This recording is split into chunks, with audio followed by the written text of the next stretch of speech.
Whoops. Is the TV supposed to be on in the background? Oh, no. No, We got Kind of. it's gonna get pulled. Who's chewing? Me? Oh, that's good. It always smells good, but I throw up every time I chew. Yeah, this is just nicotine. I quit chewing real chew, so. Really, that's all I just like, man, this is going to be a good one. Like, The venison ham one was. he's cooking so bad. he's cooking for 10 hours. He's going to be peeled. No, the ham one, I could hardly keep both eyes open. What is up, everyone? Welcome to another episode of the No Idea. Shoot, hit that. Sorry. It scared everybody. I was like, whoa, scared. We're rolling.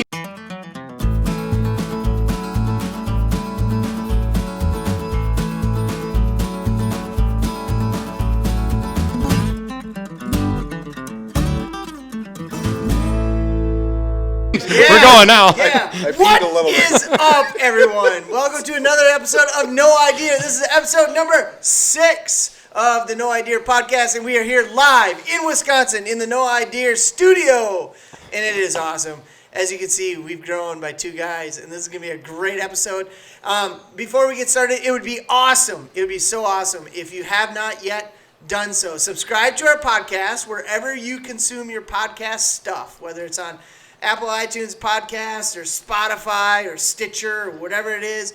If you would subscribe, that would be awesome. That way we could get word out, and you can share this with more people. It would be awesome because the crap we talk about is good crap. This is good crap. This is like Really good stuff. This is good stuff. So While you're at it, make sure you hop on over to our website, noidea.tv.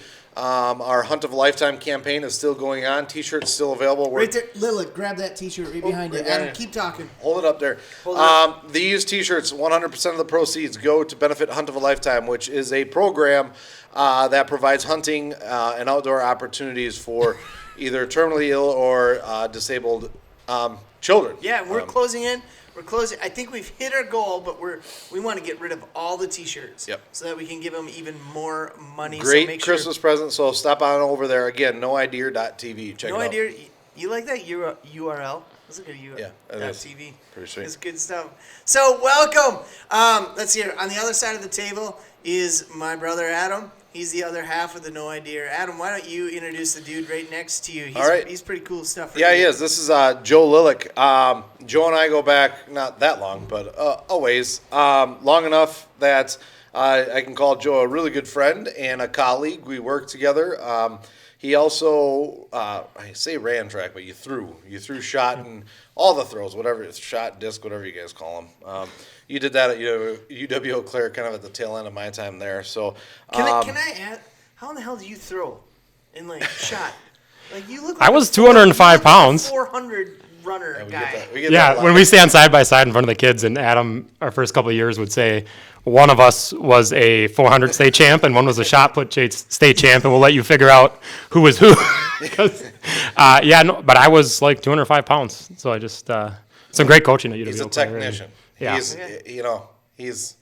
He teaches economics, so yeah, he's kind of cerebral like that. A little technical. Yeah, he's pretty technical about things. Economics. Yeah.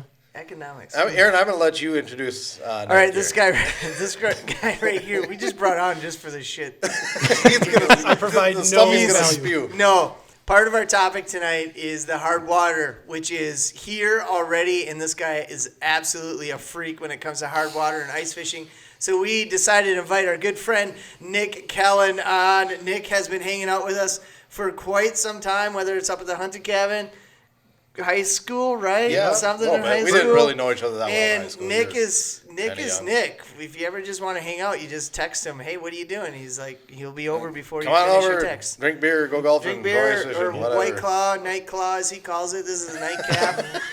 Night Claw. So for all you listeners, if you're watching this on YouTube, you can also give him shit now because it's not just Adam, but it's Nick drinking White Claw. So Nick's here. He's pretty cool. And then in the background, I don't know what he's doing, but there's Derek. Derek's our producer. He's our pseudo producer right now. He's just hanging out in the barber He's chair. on a 2-day bender, so he got he purposely invited just so Nick could keep an eye on him. Yes. I couldn't Yeah. leave him with my wife and kids.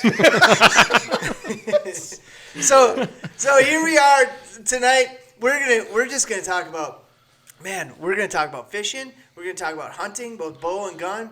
And then we're going to talk about this upcoming ice fishing season. So we got a lot to jump into. And the first thing that we want to talk about is we haven't figured out a name for this episode. But this name really this part of the episode is just really just stupid shit people do. And they get caught. So here we go. Typically related to hunting or fishing or outdoors or something. So in Michigan, because it's Michigan. We all hate Michigan over here in Wisconsin. Michigan man is banned from hunting for life after poaching 9 ginormous bucks. 9 bucks. 9 on October 17th. Michigan State Police are investigating Justin Ernst for a domestic violence complaint when they discovered several deer in a barn where Ernst reportedly spent a lot of time. He just kind of hung out in his barn. According to the Michigan Department of Natural Resources, the troopers notified MDNR officers of potential poaching, and sure enough, when they went there, they discovered 8 large white-tailed bucks just hanging in the barn. Oh, man. Officers confirmed a tip, racking up Ernest's tally because he shot one more like 2 days later. Someone called in and said, oh, hey, so 9 poached whitetails. They also discovered 2 shotguns, a crossbow, and a spotlight in Ernst's vehicle. So they up to him. and of course, when all this crap goes down, the homeowner said they believed Ernst was under the influence of methamphetamine. No way. Dude, someone hopped up on meth shooting bucks. When he was the homeowner. So this was in somebody else's barn or his barn? Or is he No, leasing this it? is in his barn. Who reported him? I'll hopefully get to that, but they told he would be out, so he would go out all night Shining. and then come back, and a new buck would be in the barn the next morning. Well, you could hunt so much if you were on meth. I mean, you'd never sleeping. I mean, what else are you gonna do? Hit the woods. Let's see here. It doesn't say who wouldn't know. turned him in. It's not like an ex-wife or a girlfriend. Did I hear that right, though? He got one after he had already been caught with the other 8. Yeah. Yep. That's yeah, dude. ballsy. They don't raise them very well in Michigan. Gotta believe lightning won't strike twice. Yeah. What are the odds are gonna come back? Come and the guy back. actually shot Follow another up one? with this. But I don't know. There's a lot of questions there. That like the gun. Don't they confiscate the guns? $59,000 in fines. Oh, he had to have more than they could find. Yeah, $59,000 in fines. Man. To his credit, I've never seen that many bucks in its entirety of my life. No. And he's got 9 of them, and they're all hanging at the same time. He knows what he's doing. Yeah, well, no kidding. I mean, especially if you're talking, there's big bucks. I guess. I mean, I don't think I've seen alive. Those aren't bad. No, These are pretty huge, significant. You're talking not Washburn County big. Not Washburn County public land. Although yours that we'll talk about here in a little bit would be in here. I mean, these were probably 130s. Some of the biggest ones. 130s they're nice. I have not seen. I always like the DNR's picture with all the poached, like fish or deer. But I heard that they do that for evidence. Yep. When they're in court, so they have. Yep. So. It's very purposeful. It's not a grip and grin. People think it's a grip and grin for the DNR to like brag about their. They do. People think it, but it truly is like an evidence thing. So. I had a classmate who got busted our senior year of high school for shining and shooting deer with 22s. Won't name names. I don't know. I doubt they even listen to this, but yeah. Yeah, I know somebody did that. Yeah. All right, last one. Last one. This one's kind of somber, but do you guys remember the day that the Armistice Day, the day that 85 duck hunters died? Do you remember this? I've never heard this. 85 duck hunters in South Dakota. Armistice Day, which is Veterans Day now, which is what, November 11th, the 11th hour, the 11th yep. day of the 11th month. So what happened was it was the perfect day for duck hunting, and it was windy. It was a warmer day. but then there was a front coming through from Canada that was going to collide, and it was supposed to be the perfect day for duck hunting. So all these duck hunters went out in South Dakota, from Minnesota, Wisconsin, Iowa, South Dakota, North Dakota. They all went out. This was in 19. What day was it? I'll find out as I'm talking. Yeah. So they go out, and they're all duck hunting, and they said morning it was awesome, and then the wind picked up, and the rain turned to sleet, and then turned to snow, and then the wind picked up, and they're talking about like 40 to 80 mile sustained wind gusts, and they're all out in like Isn't that an shirts, oxymoron? long sleeve shirts. What's that? A sustained wind gust? Yeah, That's sustained. Kind of like an oxymoron. but then a gust is not sustained by Sustained. definition. Sustained winds. of Anyways, 40 it was gusts really of 80. windy, super windy. Like, fine. And it's not even right. It's 40 to 50 mile an hour sustained winds. Oh, yeah. There you go. sustained winds with an gusts 80. of 80. There we go. Now it's making sense. So what happened was there was a collision of cold, dry polar air from Canada, warm, moist subtropical air from Gulf of Mexico, resulted in a blizzard, and with 3 hours, 2 feet of snow, and 40 to 50 mile an hour sustained winds with gusts of 80, and a 30-degree temperature swing from above freezing to single digits. And the deer hunter said, the duck hunter said, it changed, but by mid-afternoon, we're like, oh, this is heaven. This is awesome. We're having the time of our life. But over 85 duck hunters died that day 85? because they were What year trapped. was this? Well, keep talking. You guys talk. We gotta do stall some while fun you- stuff. we find it. What's the worst weather you've ever? I mean, the worst weather of any. All right, kind of here we go. hunting- 1940. That would explain why I hadn't It was heard in of it. 1940. Yeah. Over 200 people that day died, like children and all that, because the power lines went down, all that good stuff. So they just sat out there because they're like, this is awesome.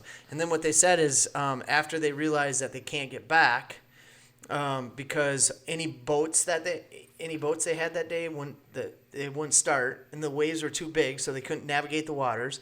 So hunters started gathering with other hunters, trying to like pool their resources together. They took turns shooting limbs off of trees so that they could get lumber to like burn, wood to burn. They took turns like taking apart their shells to burn briefly the gunpowder. And the next day, some dude who owned a plane, he would fly around, find hunters. He would turn his engine off. He'd yell out, "Help's coming!" And then they said they would drop. They would drop like food. It also says cigarettes. Essentially. 1940. and matches down, and he would fly around until rescue boats could kind of gather where the people were, and then they'd rescue him. And he did that for one day, and then woke up the next morning and did it again. So Armistice Day, the day that 85 duck hunters in South Dakota died. South Dakota. I think the worst, and it's not even bad weather, it was just cold, was Dan Shire's first year hunting, and I don't know, I think air temp was like -5. It was a gun opener in Wisconsin probably 6-8 years ago. And that was the worst I've ever. It's not. I also have to admit I'm kind of a fair weather hunter. Yeah, I'm not that brave or dedicated. It's Yeah. It's when the cold is one thing. It's the wind that it kills you. 30 degrees and windy feels way worse than 0 degrees with no wind. Yeah. In my opinion. Well, and this is 1940, and the materials they had, the fabrics they had were different. They didn't have all the things on them that we'd have to warm us up. Yeah. But yeah, I've never been anything remotely that cold. But like when you camp in Canada sometimes, and you're so far from stuff, and you're just not prepared for those conditions, not anything close to that in terms of cold, but you're maybe 30, 40 degrees off in terms of what you packed, it makes for a scary little encounter. And they also don't have the technology to get them the forecasts. Yeah, and know ahead of time. Yeah. Now it's like we check our phones and oh crap, it's going to start snowing in 3 hours. We better go home. So, they said we just stayed there and we just kept shooting ducks because they were all over. He's like, if you stayed past lunch, it was too late. But they did say meteorologists shudder, to your point, when Armistice Day blizzard subject comes up, because after that blizzard, what they did is the government took the initiative to spend more money and invest more money into weather forecasting so that they could avoid something like this again. So, yeah. Cool. There you go. All right. Cool. Switching gears here a little bit. So it's, what is it? It's December 3rd, right? Yep. All Is when day. we shoot this right now.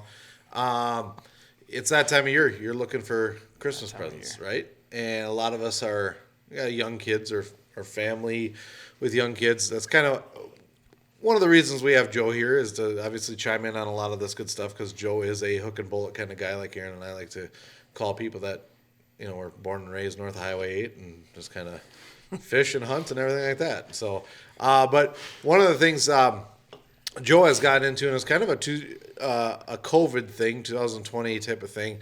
And Joe, I'll let you kind of take it from there. But you got into writing some children's books. Yeah, I had a 2-year-old at the time when lockdown started, and my second son was born March 30th. March 21st. I should probably know that. So if my wife watches that, she's going to check. My second son was on March 21st. Okay, I'll cut that out. of the lockdown. So it was like right at the start. So we had this newborn baby. No one was coming to the house. We couldn't get, like library books for our older son to kind of keep him entertained or whatever. And and it was nothing that I really ever intended to be bigger than just something to keep my older son kind of entertained while we're on lockdown and not able to do some of these other things. And what I set out to do was, we had children's books that rhyme and keep their attention. And then we got some older books that are kind of have like information in them, but are, they're not exactly encyclopedias, but they have information in them that wouldn't hold their attention. So I kind of combined the two into kind of like a rhyming field guide where there's the rhyme to kind of keep the young kids interested, but also some info in that. So I wouldn't say it's a burgeoning career of mine to call myself a writer, but it was something that then after I did it, turned out a heck of a lot better than I expected, and tried to figure out a way to print them. And the next thing I know, I'm selling them via Amazon. And now my guess is a lot of this was pushed by your wife, or like who was kind of the one that was, because you don't seem like the guy to call a publishing company and be like, "Hey, I've got a book that I want you to check out." You didn't know me in March of 2020 when I was bored. It was kind of like me just wanting to staple some pages together that I had drawn on and done some of the illustrations on, and then at some point saying, "Well, my wife's kind of like, maybe we should find a way to bind this or to make this more substantial than just a corner staple or something." And the next thing I know, I'm looking into printing this. And that's actually how I stumbled into Amazon, was they were going to allow me to just print it myself on demand. It wasn't like I had to get a whole bunch of them made. If I want one copy, they print one copy and never print another. And then all of a sudden it's setting it up to be sold. What do you call it when what do you call the pictures that are drawn? Like, are you I'm the illustrator, I suppose. Yeah. With one hand while holding my son in the other because he wouldn't sleep. Oh, nice. And so you drew all that. Yeah. All the words and the drawings, that was all me. And so you have the first book is what? How to camp. Kind of. Come camping with me. Yeah. Well, that's just one on top. But yeah, that was actually either the third or the fourth that I wrote, because it started with the fish one. I wanted to do the field guide. Which is what? Which fish is this? Okay. Not actually a rhyme, but the rest of the book rhymes.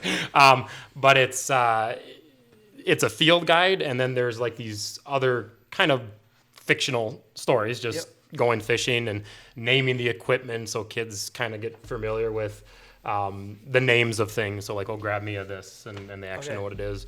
But then a field guide to identify the different fish, and then there's a camping one that goes with a tree identification one. So how many books have you written?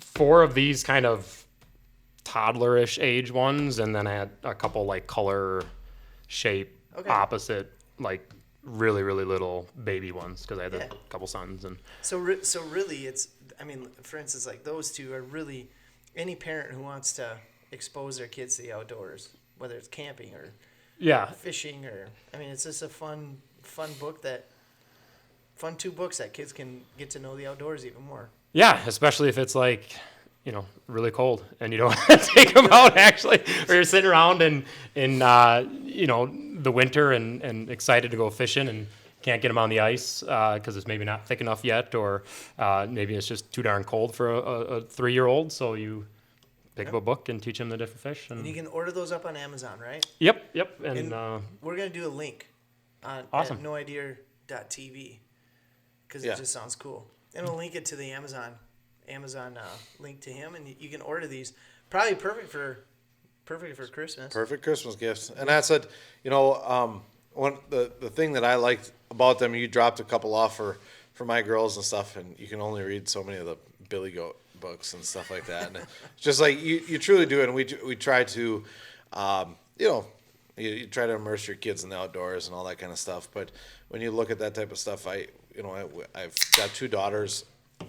The oldest one at 10, books are probably a little too young for them, but it's perfect, right in Natalie's wheelhouse of being 6 years old, and that's kind of that age range that I'd probably look for these books. So if you got anybody at home that you got some, maybe a 4, 5, 6-year-old kid or grandparents out there, you got some grandkids that you want to get something for, it'd be an awesome Christmas present. And check it out at noidea.tv. We'll throw a link on there. Are you like a New York Times bestseller for kids?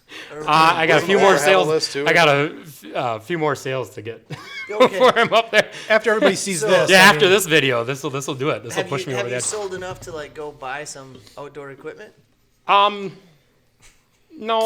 I want to say it's like 400 some copies so far between all the ones. Nice. Oh, that's awesome. You say nice until you realize most of it is family and friends. But it was my mom bought 200. Oh, no. Okay.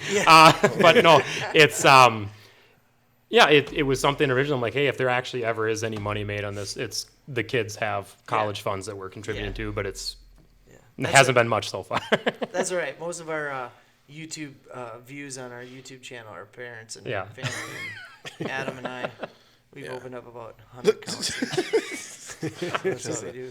So, but to give a little more perspective on this, backing up into your childhood, though, Tomahawk. I mean, that's really you have pictures of you and your brothers and you growing up, you with your parents, and things like that. So, not necessarily about the book, but just when I say hook and bullets, I think a lot of our friends, you two right here. But just that lifestyle of, you've told some stories about, when Joe hunts, it truly is. It doesn't, he'd probably rather shoot a 3.5-year-old or a 2.5-year-old doe rather than some big old gnarly buck, because it's just going to taste better. And if you don't get enough in the freezer, that's the way I understand you. And that had a lot of influence with the writing and things like that, right?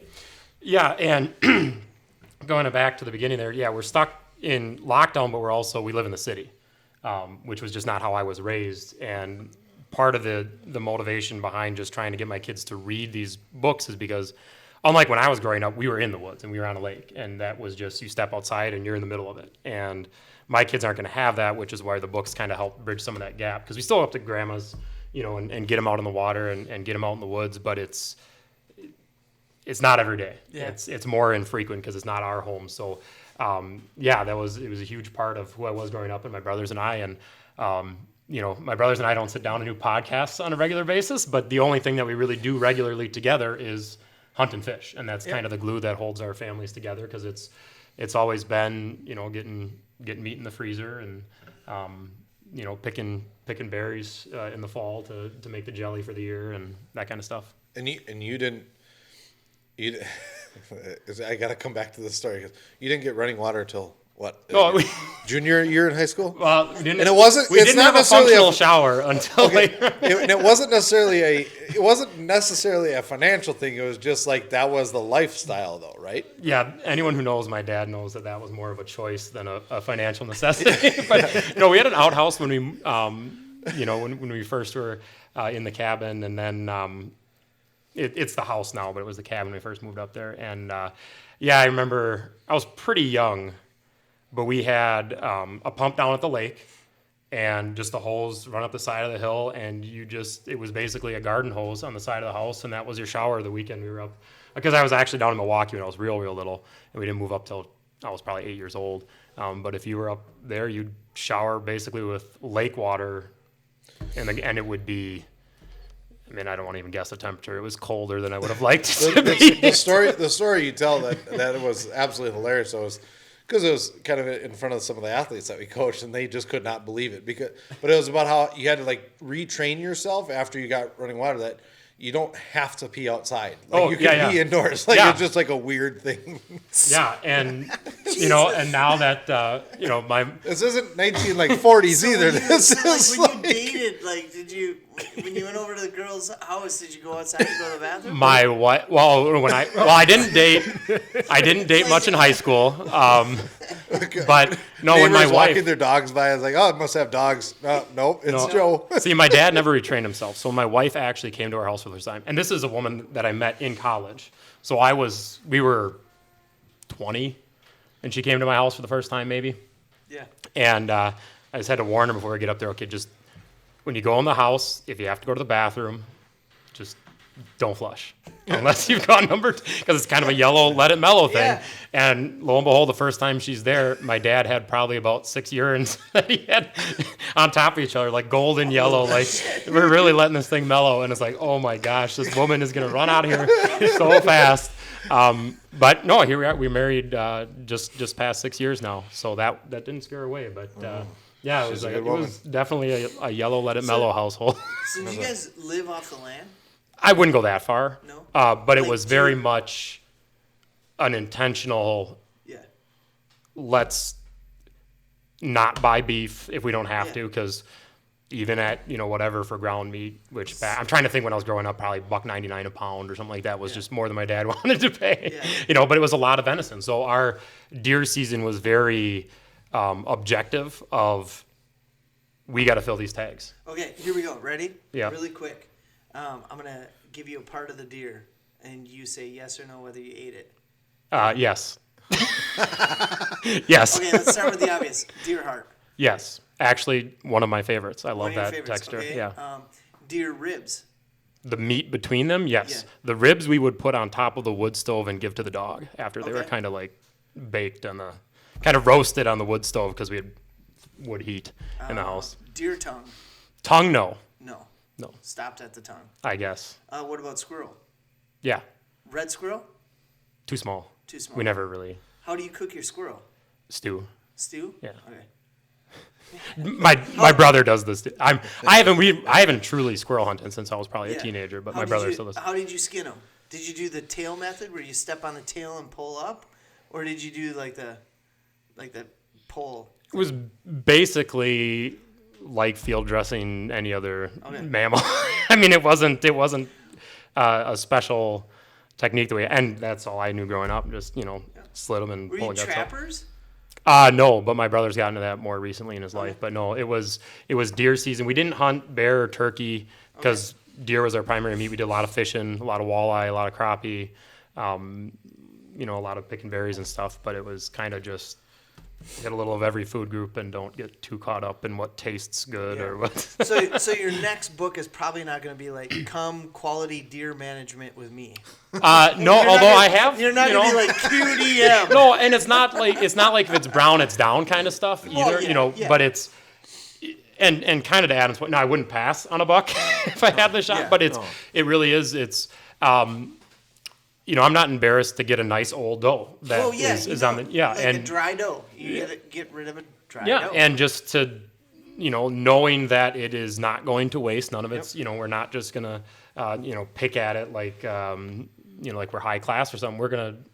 I can remember my dad with a spoon kind of scraping some of the chunks of meat out of the pelvis of a deer. Just really getting everything possible out of the deer, and then we keep all the the suet bags that we have out for the birds all winter long. And there's by the time you're done processing the deer, the tongue was left. But then you go turn in the hide and you get them a pair of gloves that some guy will trade you for the hide and stuff. Best chopper mitts ever. And your mother is a big part of this too, right? I mean, in regards to the hunt and what's her role in that? Yeah, and we talked about that a lot this last deer season.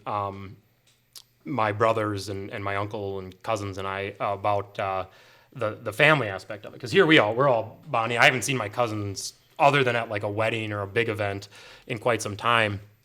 But every year we get together for this. And it used to be more of we're the only ones up north. People came up by us. People would stay with us. The wives would come. It would be like more of a thing. And now, my generation, so my brothers and I, my cousins, we're married. All the wives stay home. We go hunt. Yeah. And then there's, the texts of, are you coming home now? Are you going to be back? What time are you done hunting and coming back home? And that's where it was refreshing to talk about my mom, who is now divorced, but this is a week where people come to her house because she's kind of the centrally located one. And, I wouldn't say she loves processing the deer, but it's a nice, she would much rather do that than be part of the drive like she was when I was real little. Yeah. And she enjoys, we're out doing a drive, and we do a lot of drives. We're out doing drives, and she knows we're coming back after a couple of these, and she knows how long they take and when we'll be back. And she's got the tenderloins from the one this morning ready to go for us, so we can have a snack on this morning's deer and head back out. How many brothers do you have? It's just three of us, so two brothers. Yeah. So the other two, did either one go off like the deep end as far as like super outdoorsy, like lives in the ground, and eats skunk and all that? To some degree, I'm a little bit more than them because I have I really like nature, and from I know I can eat that. I might not ever actually go that far as to do it, but I love to know that. But my brother Jack is constantly fishing, constantly hunting. He's the one who's into trapping. He's 2 years older than me. But he's gone through the DNR to get certified as like a guide, and he's taken out mostly kind of friends of friends, trying to get his feet wet, doing some of that. He carves his own gun stocks and stuff, and does a lot of, kind of making musky baits and selling. He's really into all the outdoor stuff. But he's... So would he come on our podcast? I was going to say, I don't know why you got me here. You could have an awesome guest today. I don't know. I mean, I could probably talk to him. He lives in Rhinelander. Oh, yeah. And Tomahawk. But the Hodags. The Hodag. Well, yeah. We went to Tomahawk. Yeah. But now he works. He's a 911 dispatcher. So his schedule is actually... He's busy a lot, but when he's off, he's off. And has a couple days in a row, and it might be a Tuesday, Wednesday that he is off, which really helps with, hey, I can get out on the water and no one else is there because it's a Tuesday or Wednesday in northern Wisconsin. So I have that opportunity. We'll get him on. We'll kick Nick off and get him. That's really why you brought me on, is to get my brother, to get a shoe-in with my brother. Part of the reason we got you guys on is because we want to bring the fall to an end. I mean, shit, today was 15 degrees. I think we missed fall. So we want to just wrap the bow season up. But before we get in the bow season, you were talking about fishing. You're a big trout dude. Were you a big trout dude growing up, or is that just more of a recent thing? Into? So when we were real little, they used to plant German browns in the lake that we grew up on, and is now the lake my mom lives on. And those you could get kind of mid 20 inchers, and with a brown trout, and you're not on one of the big bodies of water. Obviously, they get bigger in Superior and Michigan, but just in the middle of central Wisconsin like that, to get a 20-some inch brown trout was awesome, and we'd smoke them. And then they stopped planting them. As soon as we moved from Milwaukee up north, the DNR stopped planting in that lake, and then that kind of died out then. And then later in life, after I graduated college, I got into it, more so than my brothers, back into trout fishing. But that's now in the creek with... You get a 16, 17-inch brow. Yeah. I'm pretty excited about that. How late in the fall did you fish? How did everything go for you? This was a weird year. I wouldn't say that it was really one of my best. Part of it is just getting out there more. My wife and I, for the first time, we both worked for the school district and had the summer off, which I thought would be awesome for getting out and about a little bit more. But it turned into a whole lot of family time, which is great. And we did a lot of outdoor stuff. But when I go trout fishing, that's kind of me time. Does it help if you have to take me? Does it help me? Like, hey, I got to do this. This is for work now. I got to take some YouTubers out. Yeah. Adam keeps saying like, oh, I got this connection, this Lilek guy who can take us like trout fishing. So you're gonna take us, right? Yeah, and I wouldn't say I'm anything special in that regard, but that area is special. So are we that, talking? I mean, where we? Are we talking like river runs through a Brad Pitt fly It's a fishing? class. It's I've like yet a to class. see that Whatever. movie, What are they? It's like a high class fishing. I want to say is it the class 1? It's the class because there's the 1, 2, and 3 classes where it's natural reproduction and they don't need to stock anything in that stretch of river. And my brother pulled a 26-inch brown trout out of there a couple years ago in an area where we were in a canoe. He was in the front, I was in the back, and trying to turn that around, it was a little tight because it was such a narrow part of this creek. It's the Prairie River up in Lincoln County, but then that's where the state record brook trout came out of that body of water. Bleep that out. Oh yeah, Bleep out Prairie River. Disclosed location. Yeah. Actually, not quite north of Highway 8. So we're a little In Wisconsin is a potato river. Yeah. Everybody catches fish in the potato river. Yeah, that's where I catch all my fish, Potato Lake. Ask anyone. Do you trout fish smaller streams around the area here? Not around here. Part of that is, again, like I said, the trout fishing I think of as like me time, and I just don't know the area that well. And when I do go places, there's people. And there's nothing I hate more than people. Oh, I could. When I'm, because Everybody- it feels like such an intimate moment with nature. And, when we go out to that stretch of river, you're almost guaranteed to see something. So there's always eagles there, which is fine, but you're going to be turning around a corner and then there's a blue heron just like looking at you, ready to like deciding whether it wants to come at you or fly away, and just being that isolated from here. You get to a trout stream, you're like 5 minutes from some other guy who's going to roll up all of a So sudden. are you doing spinner baits or fly? Mostly spinners. Do you do fly? Not effectively. No? But that's Well, it's just too having tight. It's just like Bruce with Devil's Creek and stuff like that. It's just too overgrown. Too I you fished. can't get out I've and spent hundreds of hours on Devil's Creek in and out of the Blue Hills, trout fishing those small streams that are loaded with trout, but you're never catching anything over 13 or 14 inches. Yeah. But boy, you can find, if you can get access to some land and jump in the middle of a creek versus off a bridge and walk, I mean, you're not going to see anybody. You're going to catch 30 trout, and it's going to be just what you want, just peace, and it's fun. Yeah, and that's why I don't go around here, because I want that piece. You got to have a budget for spinners if you're going up some of the streams around here for sure. Yeah. Joe Lilek, everybody, who does not like people. Just wants to be When I'm fishing. Yes, we want Catch to him be on, woods. find him on Twitter. You can reach him on Facebook, DM him anytime. yeah. Actually, not on any of them. You're on nothing except for Amazon. That's why I needed my wife to watch this. Amazon books to share. All right, so bow season. So just in a nutshell, I didn't get out very much. Kids are getting busy. Son was in football, and I just didn't have the time to get out. But we got out probably, I'd say, about a half a dozen times. And the one time that my son sits with me, we're sitting about 50 yards away.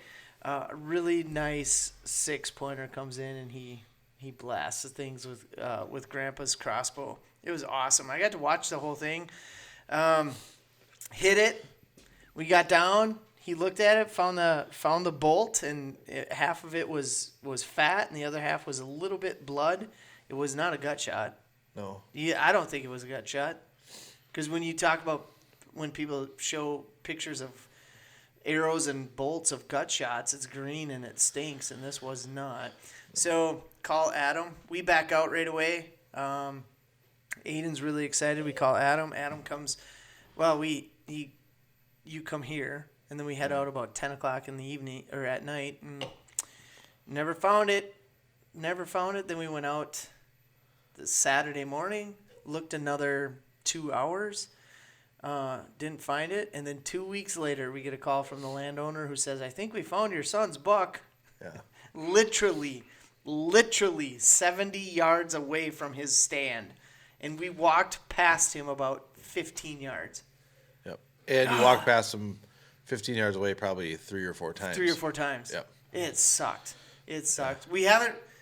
Adam came in and was like, "Dudes, you got like a gas smell or something?" No, we're getting I don't call it a European mount. I call it a freedom mount. We don't like the Europeans. It's a freedom mount. So it's outside. It's outside on the garbage can. And that'll USA. be out there until April. Until I April. guarantee it. It's gonna be No, out I'm there. taking it. I'm taking it to his uncle's house, not you.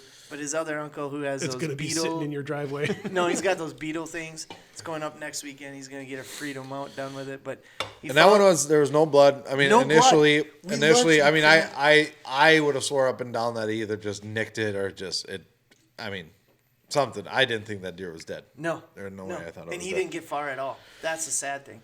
And then, so I tell, he's excited and does the grip and grin with the head. We cut the head off, and the kids were laughing at me because I had your Sawzall, and I had to stop every probably 30 seconds because I was dry heaving. It was so freaking gross. It was Well, yeah, so because gross. from the time he shot it to we the had time that it 70s. was like 2 or 3 70-degree days in like late October there. And Yummy. Yeah. We normally don't get that, but not that you would have saved any meat anyways after a week and a half. Joe could have found some. Yeah, I guarantee my dad would have found something on that deer to eat. Gosh, that's just making me gross.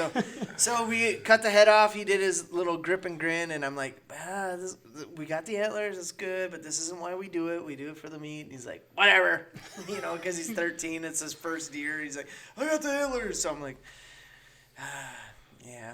So that really sucked. That was probably the most bummed I've been hunting, because we just didn't get it. And it was a perfect hunt. It was a perfect sit. And everything just came together, and we didn't get it. Yeah, well, it'd be tougher, or it's more tough that it's your son because if you do it, I mean, you're going to be bummed that meat went to waste and whatever. You got the antlers, but the fact that your son didn't get to get that meat, to get those back straps and have that and just experience so it. And he's also in that phase where everybody goes through it. It's I want those antlers. It's got antlers. I want to show my buddies. So that kind of stuff. that was on a Friday. We looked on Saturday. Immediately following the next week, my brother goes up to the boneyard. Adam, take over. Can we just skip down to ice fishing? Can we do Right. that? Well, did you guys hunt? You didn't hunt. I didn't hunt this year. No, You didn't hunt? Did you bow hunt? Yeah, not as much as I would have wanted to. It was a warm fall, so I was out a lot, but the deer weren't, and I didn't get a lot of movement. And that was kind of one of the weird things, and I go back and forth in this every year.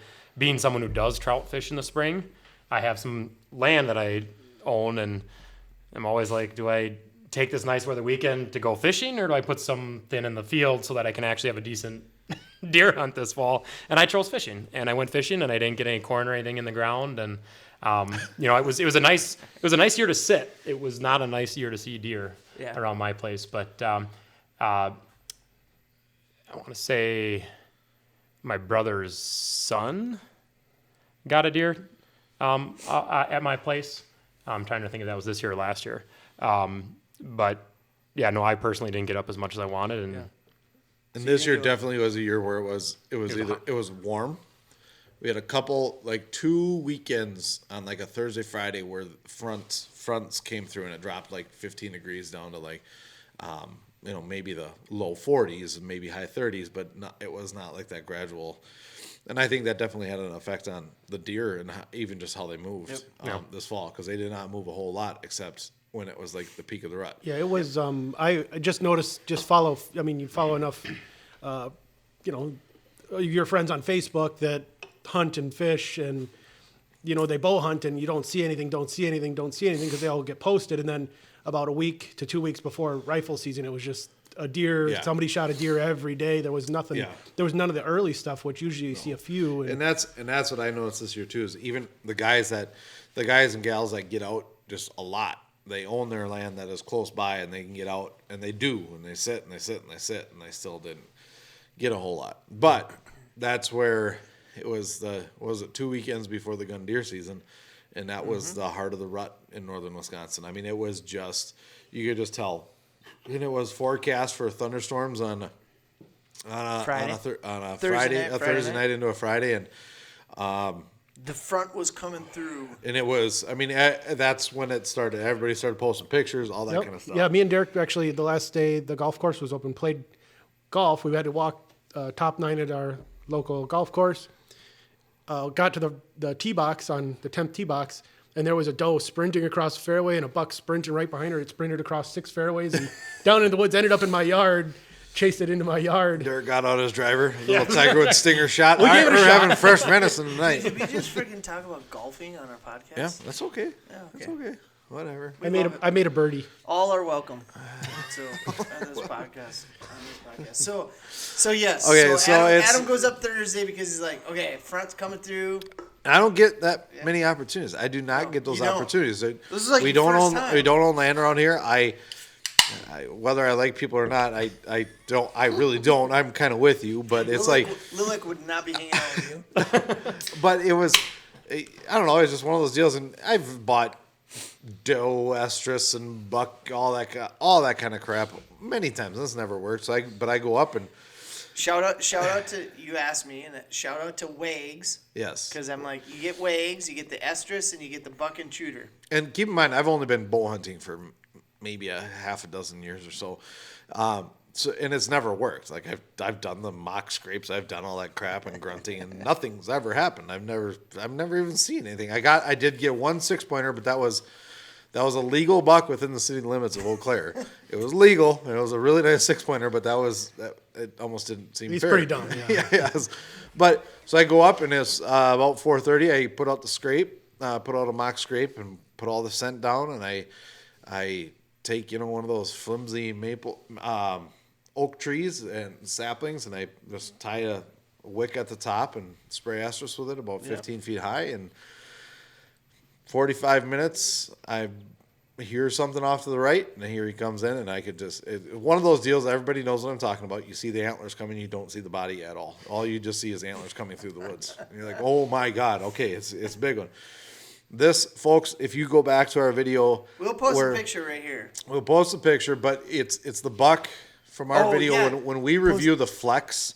Spy Point Flex. Flex right here. Check out that video because that's the buck on video from the Flex. That makes it even worse. I know. Fuck So, sucks. well, now everybody knows. Yeah, now everybody knows I didn't get the buck. Yeah, you're okay, making it whatever. weird out here. But so we'll fast forward. Okay, so it comes in, and I get really antsy. I didn't take a bad shot. I know I didn't take a bad shot. But if I'd have been a little more patient, it probably would have come in about. All I needed was about 5 more yards. And there wouldn't have been, it would have been a broadside shot all day. The front half of the deer pokes through, shoot. It's a lighted knock. I see it disappear, and then it reappears, and I see the deer run off. I go, confirm that there's blood, and then I back out. Back out for about 2 hours, call our neighbor Joe. Joe and his wife actually live up by our cabin, 2 doors down, and he helps come out 2 hours later, 2.5 hours later, about 8:30. We start tracking it. Type of blood you look and you're like, oh, it's going to be right up here around the corner. Oh, it's going to be right behind this next tree. Go. 3/4 of a mile in, we start losing the blood, and it just starts getting less and less. We start to grid search around the last blood. We grid search for about probably a 50 to 60 yard radius all the way around, and nothing. And then it starts to rain, and then it storms all night. I call Aaron, and I'm bummed. I message a couple. Keep in mind, too, it never bedded down. It didn't do anything. We didn't bump it, nothing. I messaged a couple of the dog trackers, didn't hear back from him. And I don't blame him. It's a busy time of year. Yep. Wouldn't have found it anyways. But nonetheless, we go. Aaron comes up, drives up all the way from Eau Claire, and we put our tracker on the OnX app. And combined, we walked over 13 miles in a 40-acre patch looking for anything. Yeah, and don't find it. Well, fast forward to the opener of the gun deer season. Ken, another neighbor that's up there. Yes, our neighbor. Ken, He's an old man. Old man he walks his dog by driving his UTV around the fire lanes up that's there. how you are. And So you take it from there. Opening morning, I'm sitting behind his place because that's where all the deer are. He comes driving through, and he stops, and we're shooting the shit. And I'm like, yeah, my brother, we never found that buck. And he's like, well, Joe shot it. I'm like, what? He goes, yeah, Joe shot it. He shot. And I hope to God Joe's listening to this because we're calling him out a little yes. bit. And he's like, Joe shot it. Yeah, he got it. He came in the week later, and he came in and he shot it, killed it, and sure enough, there is a freaking hole through its neck. And we're like, oh crap. So that night, at the end of Saturday's gun deer season, opening weekend. I'm driving around and there's Joe and his wife and they're They park there. They live they park in a house. They have an ice castle. They drive it up on the public land about 2 miles north of their house. Got to get close. Just to get out of this, to say they're out of the house. camping in their ice castle. So you guys can't come down and borrow water and drink all the Busch Light? Right? So I stop and I'm talking. I say, "Hey Joe, I heard you got Adam's buck." And Joe's face goes. Just. I'm like, "Yeah, Ken said." He goes, "Yeah, I got it." So he was crapping his pants because he didn't want Adam to find out because he thought Adam would be really mad and upset about it. And Adam's like, "I don't care. I'm just glad that the damn thing was killed and somebody got it. It's not dead and rotten somewhere. Yeah, it's not that's awesome. rotting." So long story short, I go pick up Adam. Adam comes out to the ice castle with Joe. Joe shows Adam the picture. Adam starts chugging Busch Latte and crying because he was so. I mean, you could see it was big. I mean, you knew it was big, but the biggest deer I shot was probably a 105, like 8-pointer. That's the biggest deer I've ever shot. I mean, I've shot 7 or 8 bucks. I've shot a ton of doe. You just don't the volume. You just don't get out that much. So to see something like that, it was like, oh my God. There's still a part of me that is like that 13-year-old boy that's like, oh my God, I just want to, holy crap, I just want the antlers. But to see that he got it and all that kind of stuff, and it was good for Joe, and I'm not mad at him, but I'm pissed at myself. It was a 10-pointer. It was. So the question. So you did shoot a 10-pointer, just for the record. Shot a 10-pointer this year. Just stop there. Joe, would you have shoot pictures. a 10-pointer? Yeah. Okay, good. Yeah. No, Adam made it sound like I wouldn't. I know. I didn't say he wouldn't shoot a 10-pointer. I was like, He would rather have the meat nice from a 2.5, tender, 2.5, 3.5-year-old doe than he would a 5.5-year-old. Adam was like, "Don't talk to Joe about bucks. He likes veal. No, Get the little ones, the very small ones." Those antlers make good chew toys for the but- dogs. I know for a fact. Joe likes them tenderized by Ford F-150s. The $1 million question was, why didn't you wait just like a couple seconds later or longer for it to step out? That's the 13-year-old boy. He was Isn't it? out of White it Claw. You're still a 13-year-old boy. He was out of White Claw and needed to get out of there. No, it's that deal where the inexperience of this is the rut, man. He didn't, and I actually moved my foot and I'm in a plastic hut, those hard plastic huts, elevated about 8 feet. I moved my foot and hit something, big bang. He looked right at me, turned away. He didn't give a shit about me. And it's just that inexperience of the impatience of, I took a shot that outside the rut, you probably take any day. When it's in the rut, give him more time. Because he was, in my mind, I'm thinking he was more than half beyond the trees. In reality, looking back, he probably was just beyond the tree. Yeah. Like I'm thinking I see half the body, and I really probably didn't. In seeing the pictures of Joe with that buck, and you can see the hole that Adam shot in this buck's neck. It's like to shoot a buck in the neck, to go through its neck, and for it to not die somehow. I mean, how did you missed everything? It's unlucky. It's unlucky.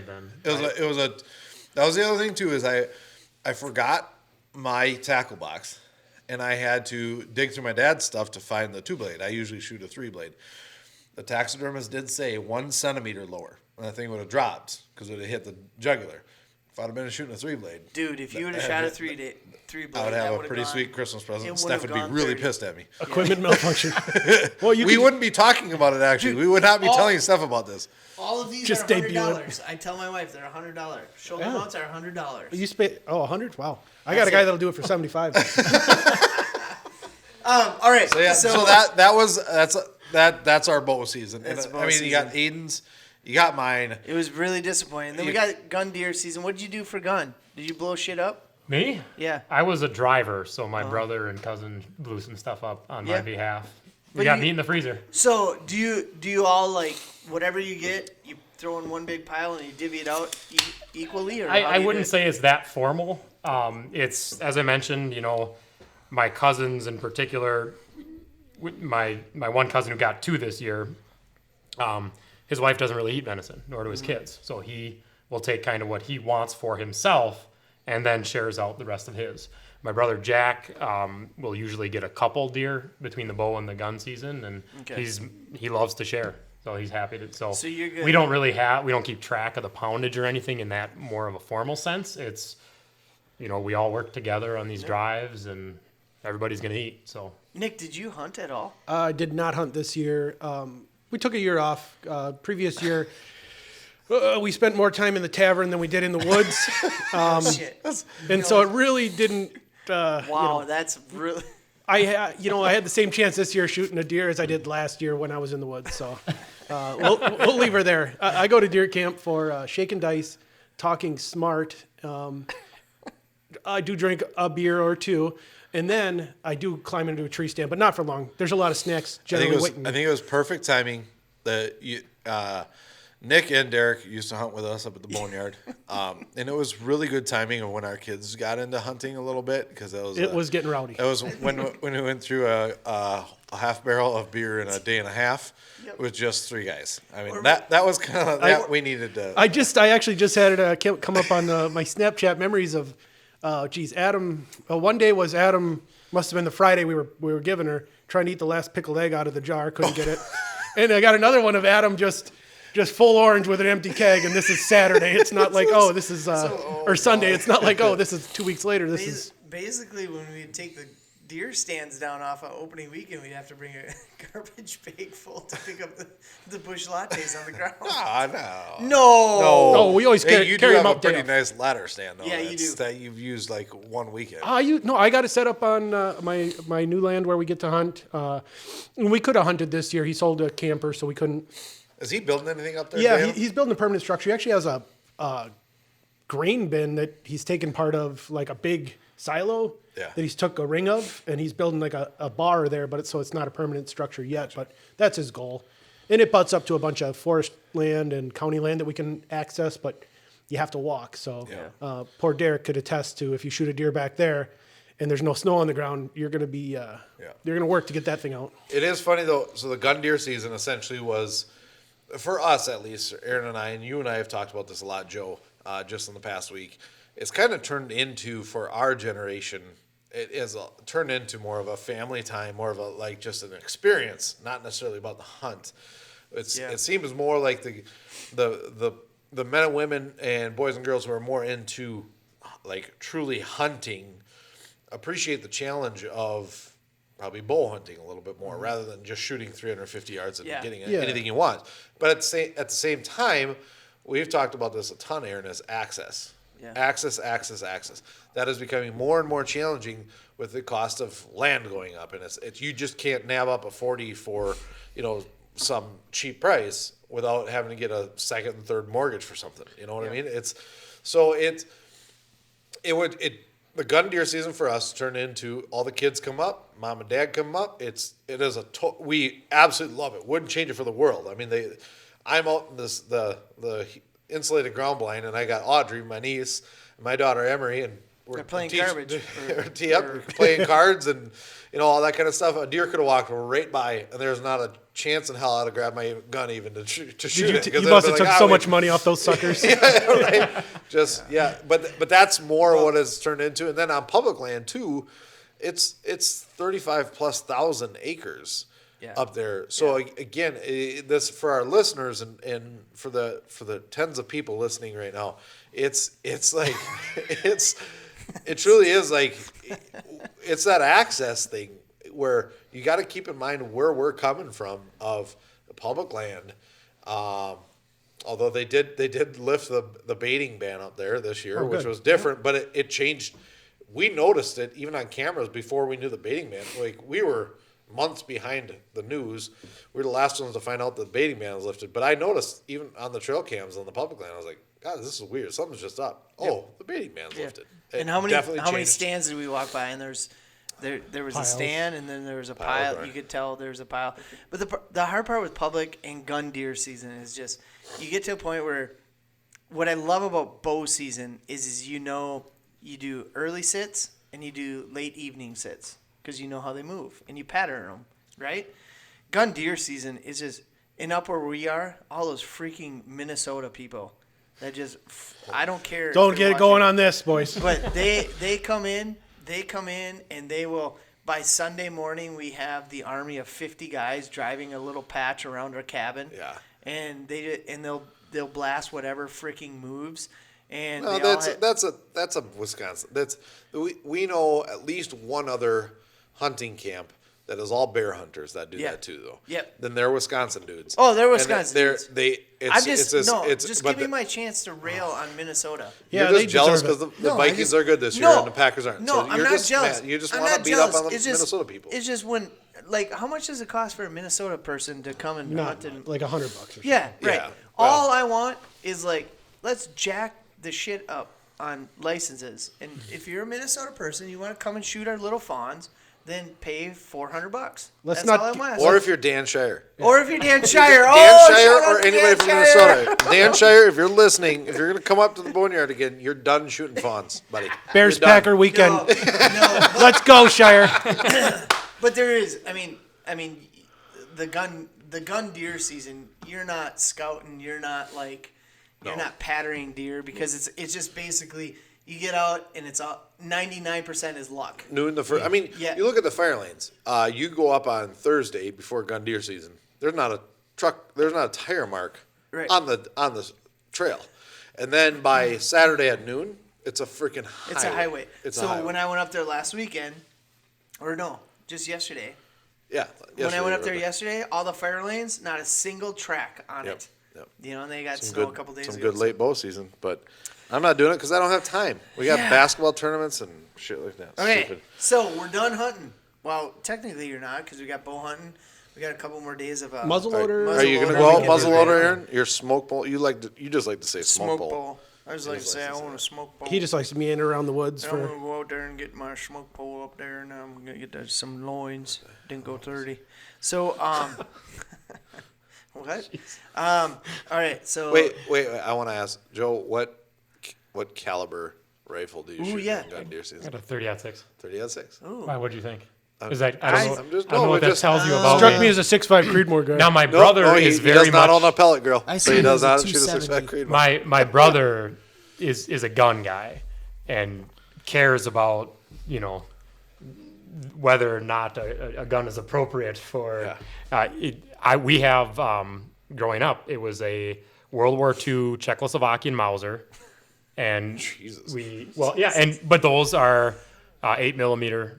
So we basically were able to use the action, put a 30-06 barrel on it, and remount it on a different stock or whatever. And for me, that's the only gun I've ever deer hunted with, and that was all purposes: driving, standing. So you'd have bayonet clip on it. Do we have for a my gun? first? Do we have a gun where we could bring his brother on, and we do a whole episode where he restocks one of our guns? I don't know if we have a gun, but we could go buy one. a gun.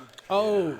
You restock. You would want to film that at his shop, though. Yeah. Sure. Absolutely. Yeah. Rhinelander, here we go. I'm all Let's about driving up to Rhinelander. Gleason, just for the record. Okay. Oh my God. It's a suburb of Rhinelander. Right Shit, here. I think I played Little League Baseball in Gleason. But that would be a sweet. That would be Get a sweet on Highway 8 and don't stop. All right, so gun deer season. Here we go. Let's flip the switch. Turn the page. New chapter. Hence, right? It's getting cold. It's not a Is this a chapter chapter book? It's not a chapter book. Let's actually invite this guy to next one. talk right here. We are moving now. I'm excited because right over here, we brought it back, is all our ice fishing gear. Oh, I thought you were talking the White Claw. There's White Claw. We got White Claw. Not much left, but there's some. But the reality is the lakes are starting to freeze over. There's some hard water, especially in the bays that don't get much sun. And there are people getting out already. When we were gun deer season, Lower Mackenzie, they were out on Saturday. Yes, it was Sunday morning. But Friday night at 4:30 when I drove in, it was open. It was and open. They were out by 9 o'clock on Sunday. And they were about 50. When they were out on Sunday, they were about 50 yards from open water. So it's happening. I know a lot of people are posting about north of. Heading way north into northern Minnesota. Big Red Lake. Yeah, Big Red Lake, all that good stuff. I'm gonna step out, take a pee. So let's talk about ice fishing. You've been out. You've been out already. Yes. And I got I want to know, so you've been out. Yes.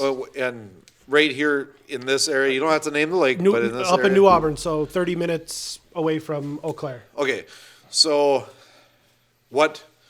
my biggest question, so how much ice? Let's start there. Like, what was ice at? Because right now there's people that like to ice fish, but typically it's like you're either all in, like you, or you go sit in an ice castle. So there's guides all over the internet, Facebook. You can find them that are going to tell you that 3 inches safe for walking, with your gear, your sleds and stuff. And truthfully, it kind of depends on the quality of the ice more than how much. So yeah, you want that good clear dark ice. Clear dark ice, yes. Yep. And we were out a week ago yesterday, so 8 days ago. And there was 3.5 to 4 inches of clear black ice, and it's almost scary to look at how clear it is because you're seeing the weeds in the bottom and 8 feet of water. But it didn't make a sound. I mean, it's beautiful ice. I mean, it was perfect. So here's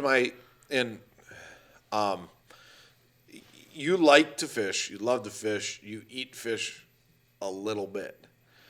What is it that drives you to go out on a couple of inches of ice to catch something that you're just going to throw right back in the hole versus like I could understand if you're like, I need to fill the freezer with fish because it's going to get us through the winter. Like a deer, like Joe and deer. Like he's like, I want, but you're like, I don't even like to eat fish. Like, so what? So I'm going to go out on 2 inches of ice and go catch fish. So the appeal is different. No, it's not that I don't like to eat fish. I don't like to clean fish. So wait, do you have a boat? I don't fish in the summer. Okay, so that adds to the. What is it about ice? I need a hobby in the winter, and ice fishing's it. I play golf in the summer and ice fish in the winter. Ice fishing. And you don't eat it? I will. Yeah, I will now. When it was just me and my wife, I wasn't going to keep a bunch of panfish because if I fillet them and miss a bone and she catches one, it's over. I'm eating the rest. And truthfully, I don't like cleaning fish that much, but I will. My son now is 5. He started ice fishing with me last year. It's the best fishing with him.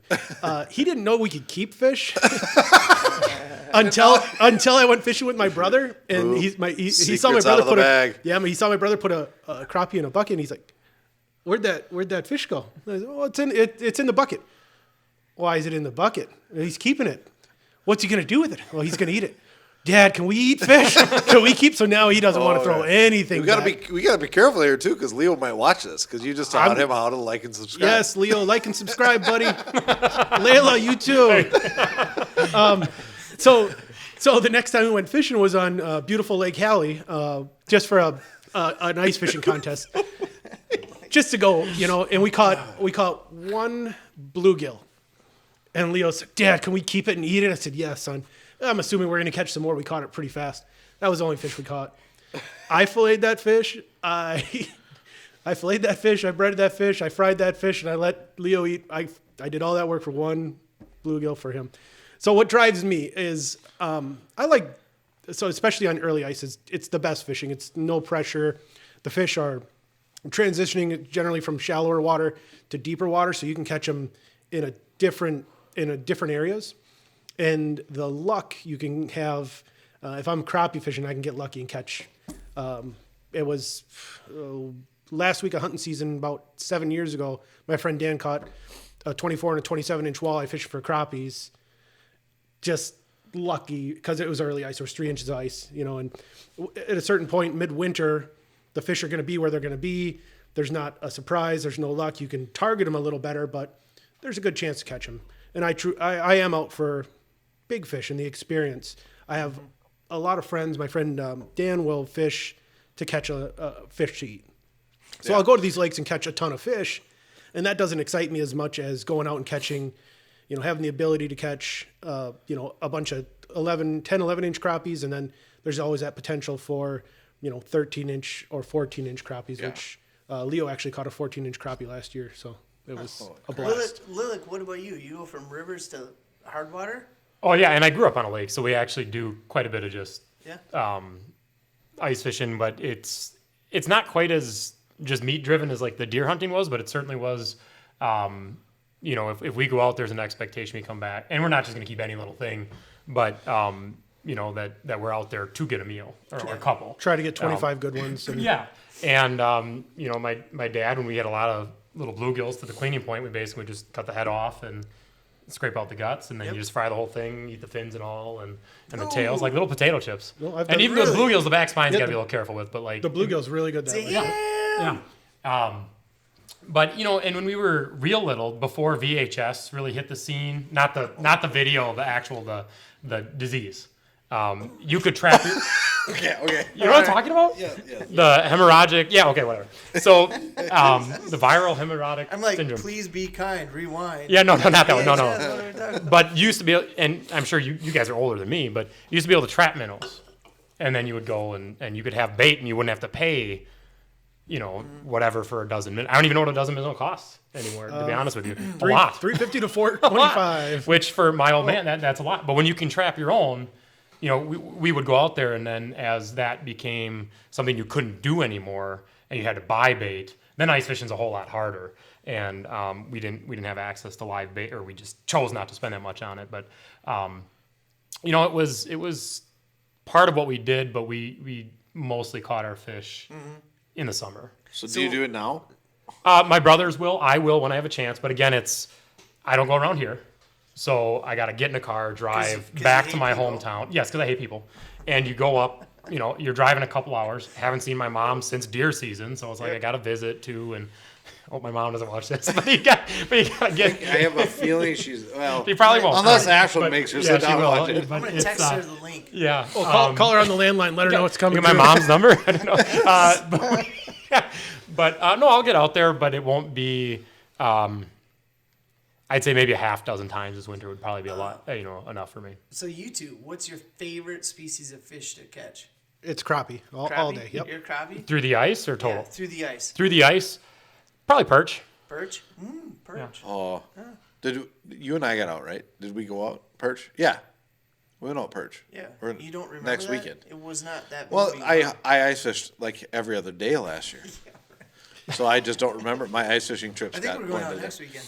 Well, Yeah, I next think weekend, up. So you're Up to that one lake. crappies, you're perch. Yep, and that's a big point of contention because my brothers love tip-ups and just getting northerns for the sake of action, which just doesn't do it for But me. northerns, you gotta. Oh, that's fun. Northerns, if they're big, they're not good eating.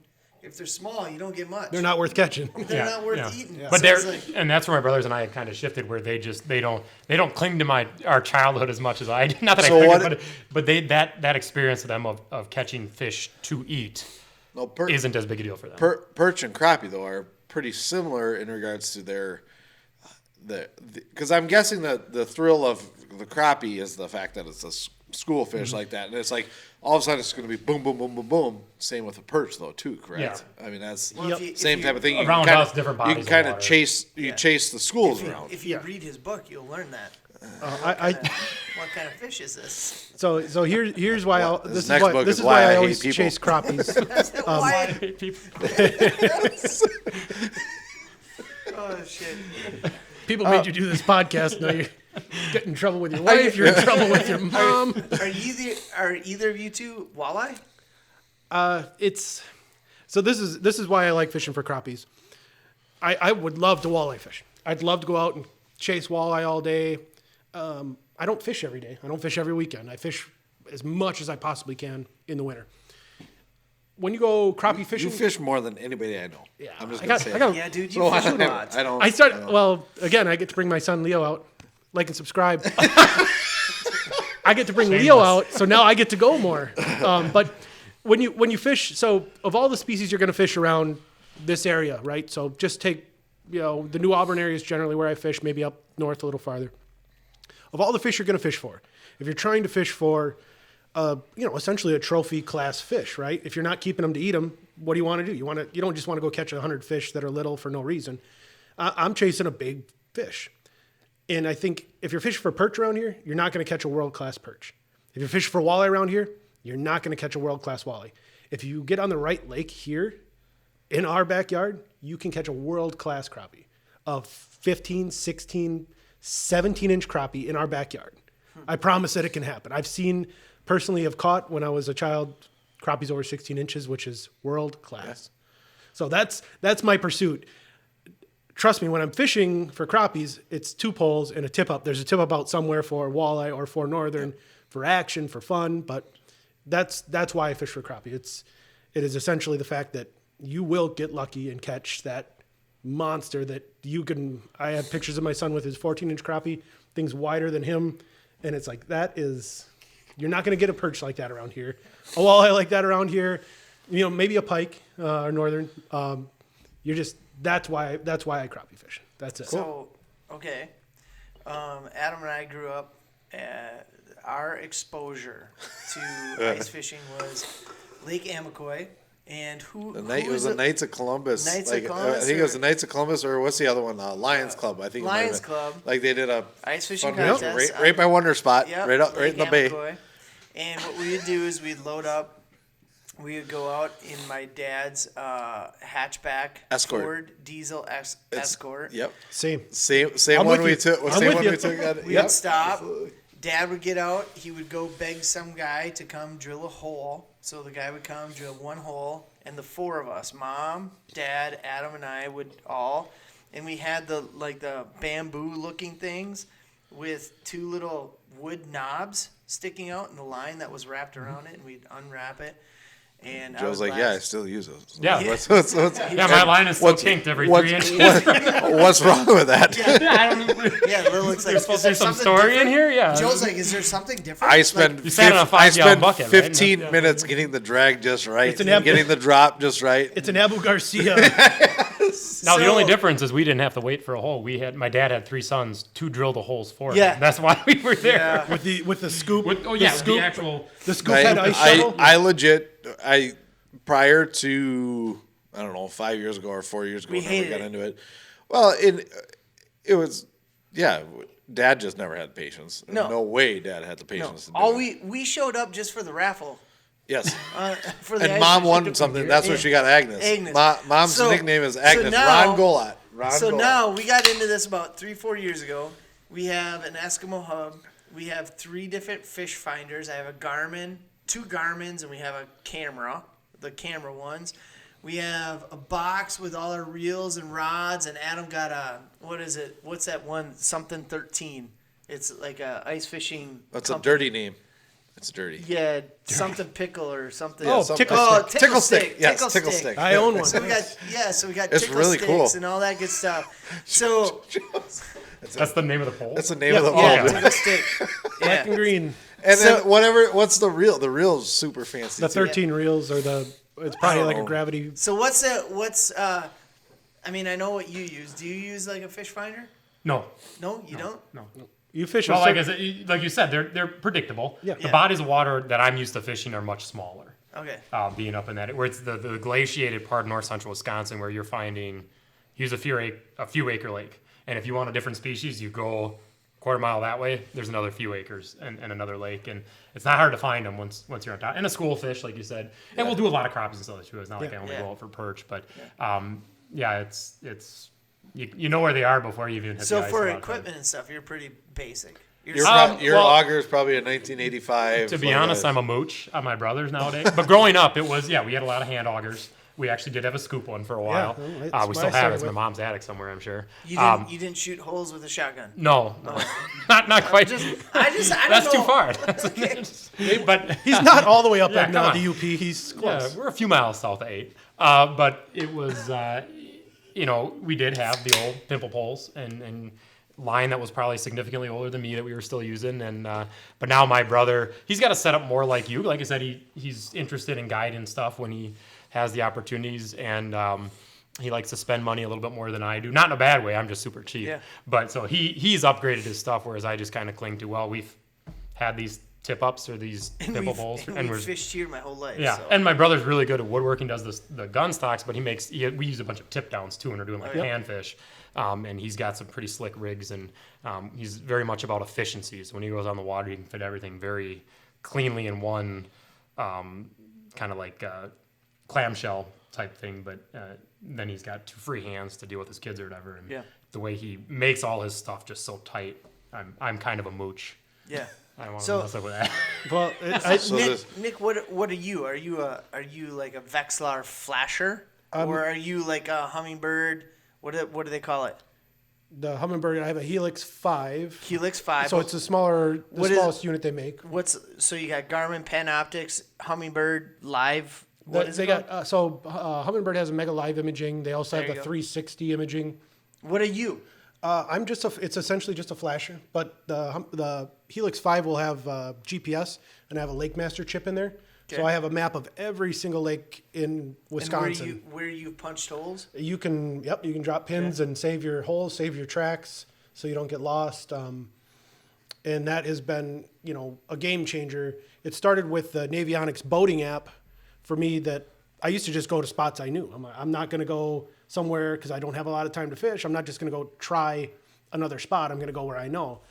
And I got this lake maps, the Navionics boating app, which is cheap. It's $4 or $5 or something. And you can go and find, especially if you're fishing for crappies, you're looking for basins in lakes. You're looking for 25, 30 feet of water, basins in lakes. Crappies are going to be in there. You get on this boating app. It isn't as detailed as a Lake Master chip, but it will get you in the area and you will catch fish. And it also provides you the opportunity to look at a lake and say, I've always fished here in this basin. And look, there's a similar basin on the north side of the lake. Let's go try that. And since I've had that app, and then I invested in the Lake Master chip, which is only like $100. I have detailed maps of every lake I want to fish. I can get to the places I know, and I can look at that same body of water and find similar places, go drill a bunch of holes and find fish, which is super fun. What about equipment? So you got that. Yeah, I got it. I have a clam drill plate on a K drill, 7.5 inch K drill. So you're not the Ion. No, those are kind Strike of Master. those are pretty limited. I mean, they're not limited for ice fishing. It's just limited on the batteries, which. Can you call a piece of ice fishing equipment bougie? Bougie. Is the Ion augers bougie? Yeah, I think so. Okay. Well, because if you're going to spend $550 on one that you can only use in the winter for ice fishing versus, I use Milwaukee drills. I have Milwaukee tools, hand tools, leaf blower, weed whacker, chainsaw. So these batteries that I have, and trust me, when you're buying this stuff, if you're buying tools or you're buying an ice auger or you're buying a fish locator, what you're paying for is battery. I mean, truthfully, that's what it is. Yep, and you need to.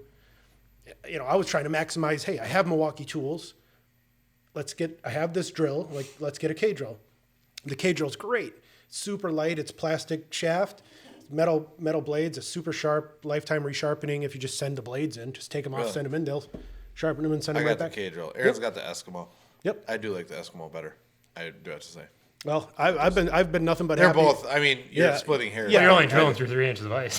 Yeah, right. It was a chisel. It was a chisel last week, and I didn't even. I didn't weight myself down with an auger, but no, it's a really good setup. And No, I'm with you there, but it's amazing how many of these guys they're anti, drill augers. Because it's just like, no, you need the Ion so much better. It's like, okay. Well, it is great specific tool for ice fishing. It's a Yeah, great tool. don't Trust take me. that away. But you can punch as many holes with that as you can with DeWalt fully charged, or if you have 2 batteries. Yeah, I have a. I would have venture two, to guess you're going to probably be able to do a little bit more with the Ion. But even then, again, talking to our viewers, talking about what do we do? Why? Yeah. What? Yeah. Because I've had, we have Aunt Rita's boyfriend, and he's like, oh, it's the dumbest thing. You need a gas one. Well, we drill like 3 holes at the time when we go out. It's maybe 10 if we're going to put tip-ups out. Well, I don't give a shit. That's the other part too that Clam has come up with is they have a drill plate that's essentially just a plate, which is what I have, and it's a little cheaper and it just runs like an auger. Yep. They have a geared plate, a power plate that will ratio your drill, right? So you got way more power. Yeah. Then because it's geared out, it's a little more money, but it's great technology. So who's got more? Who's got more rods? You or Joe? Joe, how many rods do you have? Do you have a different rod for a different species? Are we still talking ice fishing? Yeah.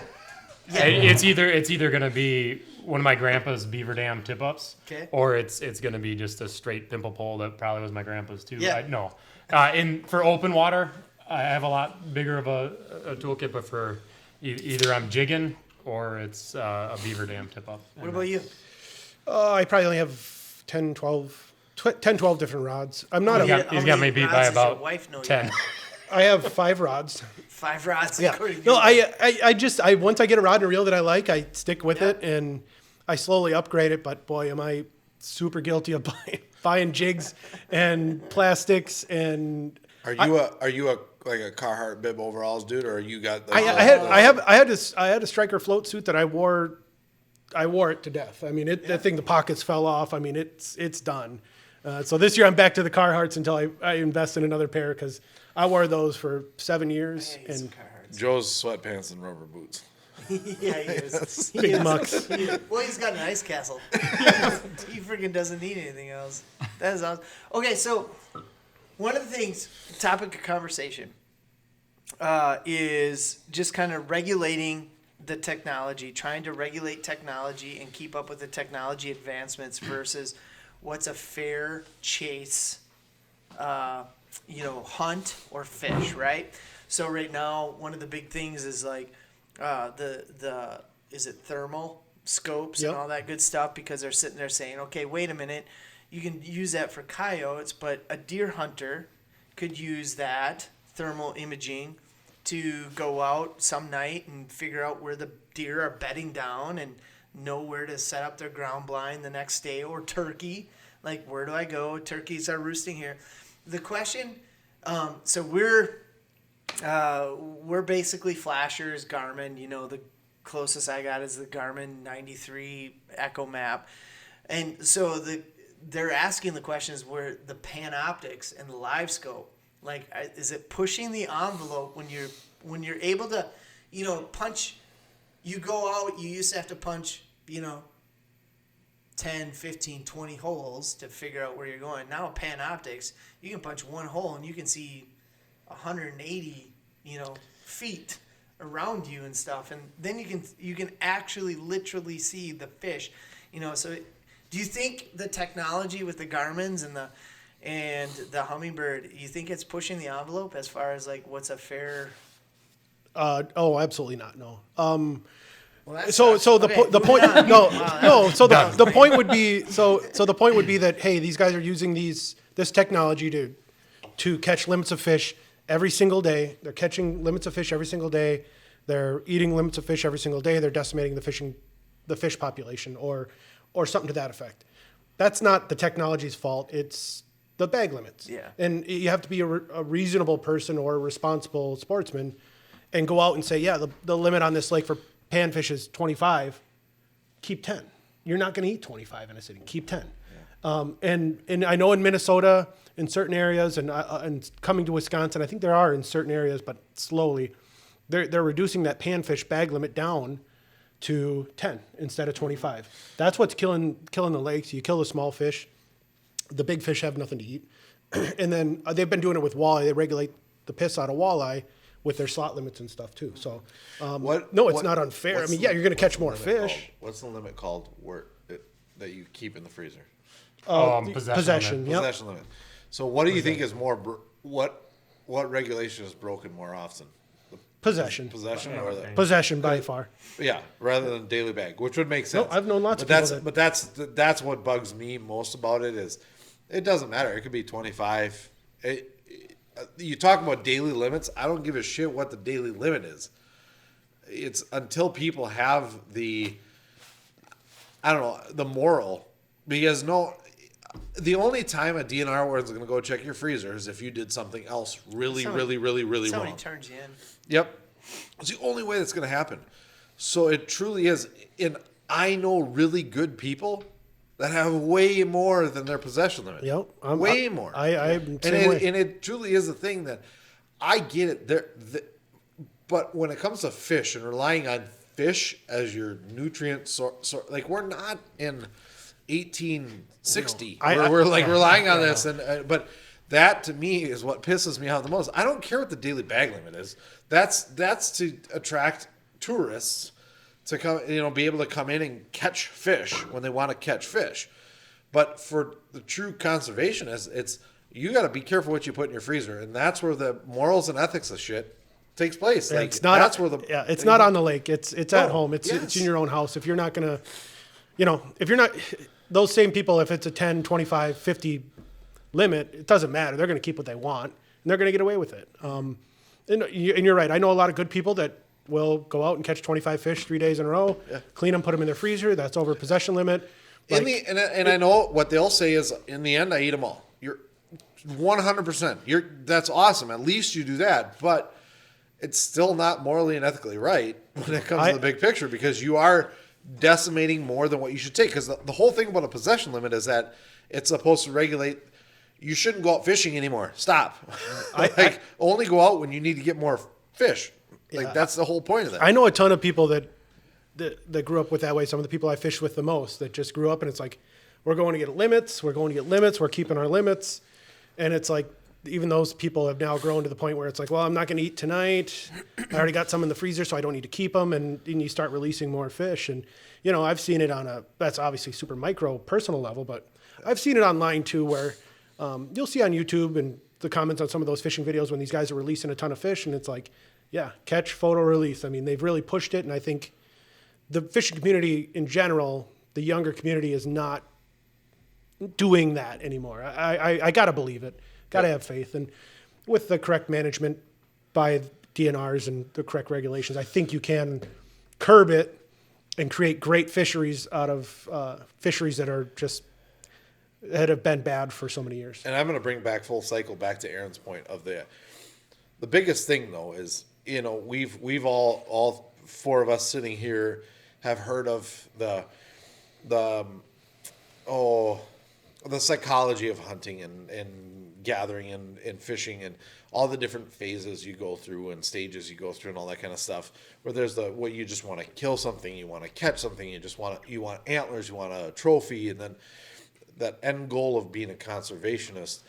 And I think when it comes to all the possession stuff and the morals and ethics, that stuff, back to what Aaron was talking about with all of this technology, it makes it so easy for somebody who's never had to sit out with a spud and just chip away at the ice and sit there with no flash or nothing and just sit and hope you got the right spot. You could be a nobody. You could have never fished, but you have $5,000 to blow, you could be a pretty good freaking ice fisherman. You certainly could. So you're going to catch shit. So that is my fear in the big picture of things, and I think that ties into what Aaron's talking about, is when you talk about the fair chase and all that kind of stuff, we are making it easier and easier for people who don't have the mental capacity to think in a conservation mindset to be able to pursue game. That if we make it so easy for something like ice fishing and you can just see where everything is, and I know two people I'm thinking of right now that, no, it's just because they got a lot of money and they can just go buy whatever the hell they want, and it's going to make that access and that pursuit a hell of a lot easier for them. Dude, that's all Dan Shire. No, it was not. That's Hey, Dan, I'm not talking about you, Dan. I gotta take a look. But that's the type of stuff I think, Aaron, that to your point, I from a regulation standpoint, I was just trying to figure out if Joe's dad would buy $2,000 electronics. I don't think he's bought $2,000 worth of pretty much anything. No, but and this is where we're joking about my equipment and stuff, but when I think about what my son is going to grow up, or my sons, I don't know how I forgot. My sons grow up. I'll bleep that out. Don't worry, your wife won't see that. and a daughter. We got a daughter on the way. When they grow up, that their experience will probably be a little bit more intimate than another kid their age, where it's and that's kind of my experience too, compared to some of my contemporaries of I've never shot a monster buck because my folks never had land and the access thing. Yeah. So we go out there. This is our experience. We are hunting. We're not in the 1800s. We're not living off of that. You asked about living off the land. That wasn't where we were at, but it was an important part of what we did. But then from the conservation standpoint, we grew up in the woods, and that's why I do what I do. It means a whole lot to me, and the land I do own, I worry about managing it in a responsible way. But then I worry about my kid then growing up, because I have land, that my kids will be those, I don't know how to say this tonight, but like a spoiled brat that just has, and that hunting is easy for them because I sit in a big blind that my dad built on private land, and he's got a food plot and whatever. And same with the fishing of, to take my son out there, or my sons and my kids. I'm just going to stick with the word kids. There you go, my kids. And to be able to go out there and, talking about this body of water, and instead of relying on a map or technology to get us to a spot, say, this is a good spot where my father used to take me. We know it's a good spot because you can see it and you're reading the topography of the land around it and figuring out where a saddle's going to be or something. And when you're that much more in touch with the natural world itself, being in the conservation mindset is a whole lot easier than coming over from Minnesota to a place that's not your own backyard and doing whatever you want to do there. And same when I talk about going on the river and doing the fishing that I do, and if up on that stretch of river, the size limit for a brook trout is like 9 inches. That's tiny. Yeah. I mean that is a small meat. fish, and yeah, legally you can keep those fish, but those are the kind of fish that I look at. It's not gonna be great for me to keep this. It's not gonna allow me and my children to come back here down the road somewhere and still have a class 1 trout stream. Because if I catch everything, if I keep everything I catch over 9 inches, when is that reproduction happen? But then and that ties into so many different species. Even like look at the slots for walleyes and stuff. It's just like, that there's it. A lot of what I love about you, Joe, is the how basic it is. And I was a huge earlier this summer. Aaron tipped me off to it, the outside kids in the indoor world, or in whatever the title of Stephen Ranello's book is. Indoor kids in an outside world. Yeah, that too. Flip it around. Yeah, Either way. So, It's got to be herbal. whatever it is. But it's that simplicity of, yes, take your kids out ice fishing, take them out hunting, whatever it is. But what I love about that book and what I love about what you do, and obviously even just how you've talked about raising your kids and things like that, it's simple. Aaron and I experienced that this summer when we were at a 4th of July party up at Jeremy's house, who we do maple syrup with. He's on the river. And the kids spent 3 hours and caught a 5-gallon bucket full of crawfish. With each kid got a stick and a piece of string, and they just kept tying on pieces of brat from the table. And they just kept I mean, they were so into it. And I know this is kind of cheesy, but they were so just elbows deep because they would sit and they were talking about how the crawfish were, but if you put it here next to them, or if you put it out in front of the rock, they'll come, just that type of basics. Instead of taking a kid like that, setting them in front of a big piece of technology that says, hey, here's all the fish. Go drill a hole there, drop it down, and going to catch it. Just let them figure it out. Mm-hmm. And I know it's rudimentary, and I know it's kind of cliche, but to me, if you don't teach that type of stuff, and this goes for all of conservation, from hunting to fishing to gardening and gathering, if you don't teach that first, you're not going to have that depth of appreciation to really get them to a conservation level. And then again, that fear of everybody's going to keep a 9-inch trout. That's it. I'll take everybody walleye fishing in Wisconsin once before you take them up to Canada, because that will ruin it. And that's it's the same thing you're talking about. It will, if it's that easy. My son's 5. He's going to set up the shack and drill some holes this year. That's it. You inspired me. Yeah. Get on a stool, bud. Get on that auger. All right. He needs a diesel hatchback to go on with Larry. My dad had the same one. We put tire chains on it. All right. Well, we got to wrap this up. Holy crap. This is fun. Hour 45. That's okay. There's a lot going on. Again, Joe, thanks for joining us. Where can we find those?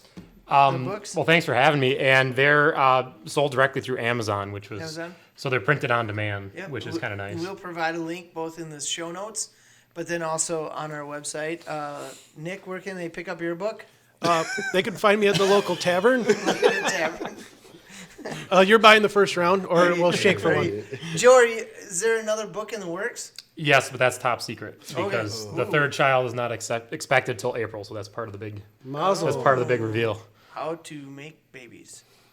No, I'm done. This is it. 3 is done. I'm looking right in the camera. We're done after 3. All right. Oh, shit. Well, thank you two for being Yeah, on. This is awesome. this is- Again, pick up our shirts, No Idea shirts. All 100% of the proceeds goes towards Hunt of a Lifetime. That's in the show notes as well. noidea.tv. If you haven't yet subscribed, please do so. We'd love for you to subscribe both to our podcast, but then also to our YouTube channel. Adam, you got anything? Yeah. What do we have? Go check out our videos. The Pit Boss Griddle. Pit Boss Go Grill. check that out. That's a pretty cool piece of equipment that I think is going to be pretty useful for anything from tailgates to ice Useful. fishing to camping. You name it. It's there are a lot of possibilities there. What do we got coming up? We have special guest Bimbo Gifford Ooh, yeah. coming up soon. We're going to have him in the studio here in a couple weeks. Bimbo Gifford is the owner and maker of the Bimbo Skunk fishing lure jig. Ice fishing. Everything from ice fishing to open water fishing. So he'll be on, and I think we do have to have Dan on. Yeah. To defend himself. I think he does need to defend himself a little No, it is- bit. But yeah, make sure you so stay tuned for that. We got some awesome new videos out here. We got to do some ice fishing. I'm taking them. episodes. I'm taking them. We should, Yeah. yeah. Hell yeah. Hang out with Derek too. Bring him. Derek, do you ice outside. fish? Yeah. I do. Only when Nick goes. He carries the beer. He carries the beer and Nick, drinks the beer. he drills holes too. If we ever have an episode where we talk about putting against the grain or with the grain, Oh or my God. when to hit a fade or when to hit a draw, we'll have Derek on. Derek will, yeah. He puts from the rough. Comes off, we'll talk. Yes. All right. All right. Well, thanks for joining us. It's been awesome. Again, make sure you subscribe. So, good talk. We'll see you out there. Oh, I shit, fucked it up. I fucked it up. yeah, you did. Shoot. Because we've been waiting. We say it every time and nobody ever picks up. Yeah, because you didn't even say good talk. You See said out it. there. I said You K. can do it again. No, I got it. it's wrecked. Took care of K. it. Good talk. We'll see you out there. So authentic. So authentic. That'll be a good one. All right. Awesome. Holy cow, 100 hour 45. Yeah, I'm gonna pick something up.